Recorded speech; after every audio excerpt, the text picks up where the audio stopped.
All right, let's talk about what happens after you get that drone license. So many people think it's the finish line, but really, it's the starting line for a serious career. We're going to break down what it really takes to go from just being a licensed pilot to becoming a true industry professional. So, you did.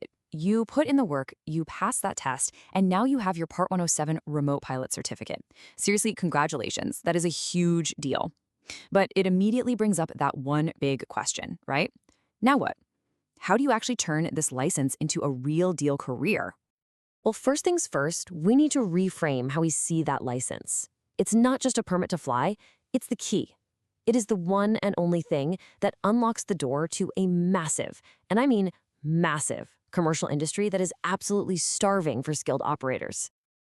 And just so we're all on the same page, the Part 107 is the absolute non-negotiable foundation. It's the license from the FAA that officially says, yep, you're good to go for any commercial drone work in the US. Without it, you're a hobbyist. With it, the entire professional world opens up to you. Okay, let's dive in. Think of it like a video game. Getting your license? That was just completing the tutorial. Now it's time to pick your main quest, because the commercial drone world is huge and it's filled with opportunities to fundamentally change the way major industries get work done. And the applications are just incredibly diverse. I mean, we're talking about inspecting critical infrastructure, things like pipelines, cell towers, and bridges. We're talking about monitoring enormous wind turbines and sprawling solar farms, tracking progress on huge construction sites, even helping first responders during emergencies. These aren't just cool little jobs, these are essential industrial operations.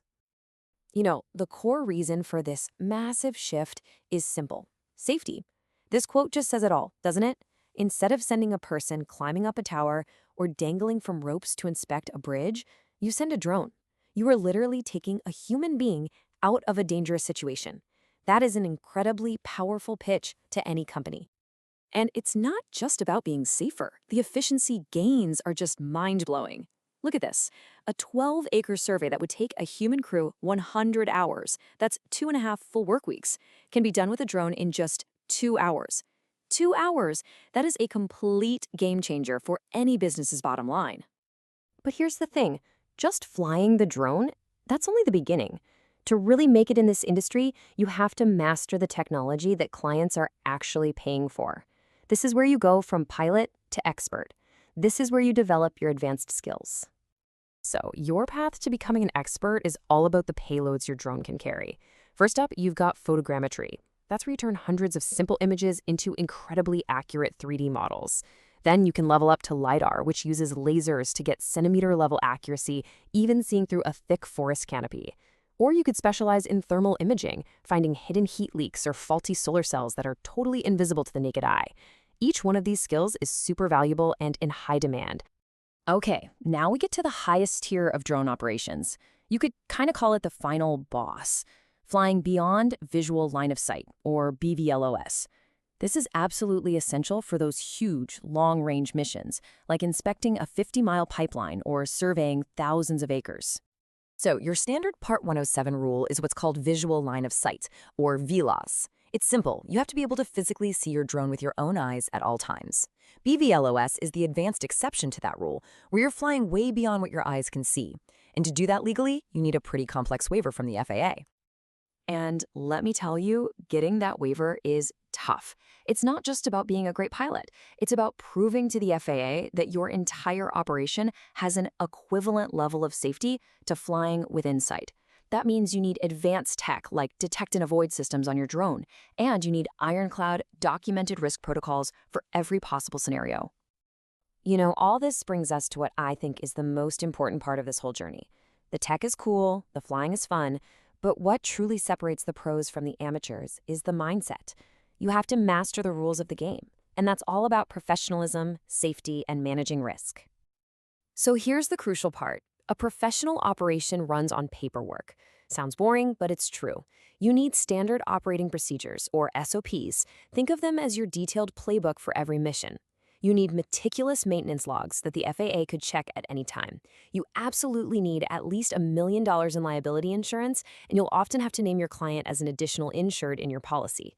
This isn't just a suggestion. This is the bedrock of a real business. Now, let's talk about a risk that a lot of operators overlook: data security.